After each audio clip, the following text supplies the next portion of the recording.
What up, this is Rama Screen covering movies, TV, and entertainment, and here's my review of High Life. Let's rock this. If you are fans of such films as Stanley Kubrick's 2001 A Space Odyssey and Duncan Jones' Moon, you will easily fall head over heels for director Claire Denis' English language debut, High Life, because it reminds you a lot of those two classics and other movies like it that deals with isolation in space. The story in High Life lives on the borders of hostility, desperation, and hopelessness. It's a vision of a future that doesn't excite us about space travel, but it is essentially a grim and depressing sci-fi fiction drama about the human condition. And if that doesn't have you sold, perhaps scenes of Robert Pattinson spending time with the world's most adorable baby will do the trick.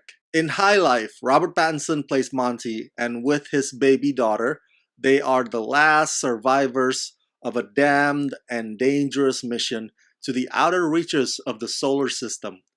The crew are death row inmates led by a doctor played by Juliette Binoche, who herself has her own agenda, but they've now vanished.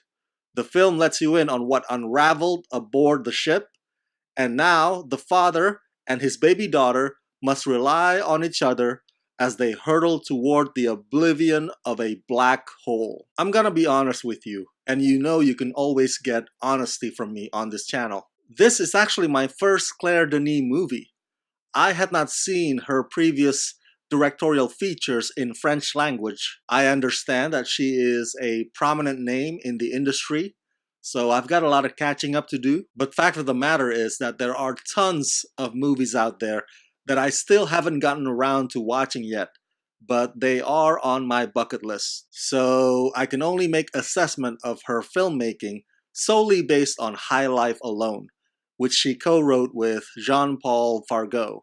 I hope I pronounced that name correctly. Much of the style in High Life kind of reminds you of Terrence Malick's approach, where the characters find themselves alone in the middle of a large, majestic institution, in this case, this floating prison. And of course, there's Monty's existential, introspective journey. The movie hardly goes back and forth, and it doesn't bombard you with lines of questioning, because once it intends on telling you what happened, it pretty much stays there until it shows Pattinson and the baby again. Ah, the baby is so adorable. I never thought that the sight of Robert Pattinson interacting with a baby could melt your heart, but yes sir, it can. It certainly can. And it's fascinating to watch them because obviously Robert Pattinson's character is not experienced at being a parent, but my God, he tries his best with whatever he can get around him. If there is ever an example of learning as you go parent, Juliette Binoche, who had worked with Pattinson before in 2012's Cosmopolis, is sort of like the mad scientist in this story. Her character's name is Dr. Dibbs, and she has this incredibly Rapunzel-like long hair that she takes pride in and occasionally shows off.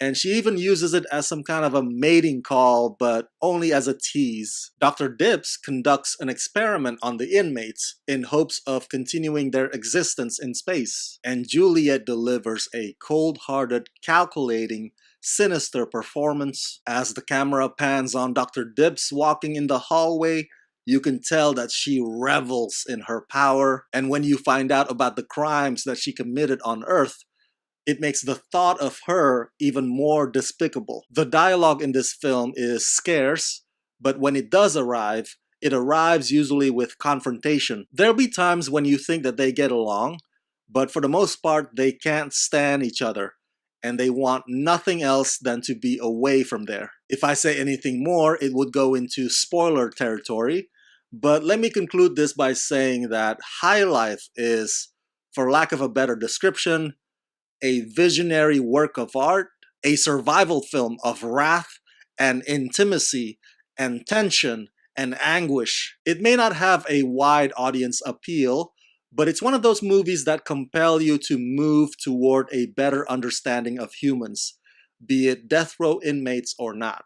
So that's it. That's my review of High Life. Share your thoughts in the comment section below, and as always, subscribe to my channel and press that like button and ring that bell so you can get notified whenever I post new videos. Hey, if you like this review and you want me to make more, please contribute monthly to help support this channel at Rama Screen Patreon page. Become my patrons today at patreon.com/ramascreen. Let's rock this.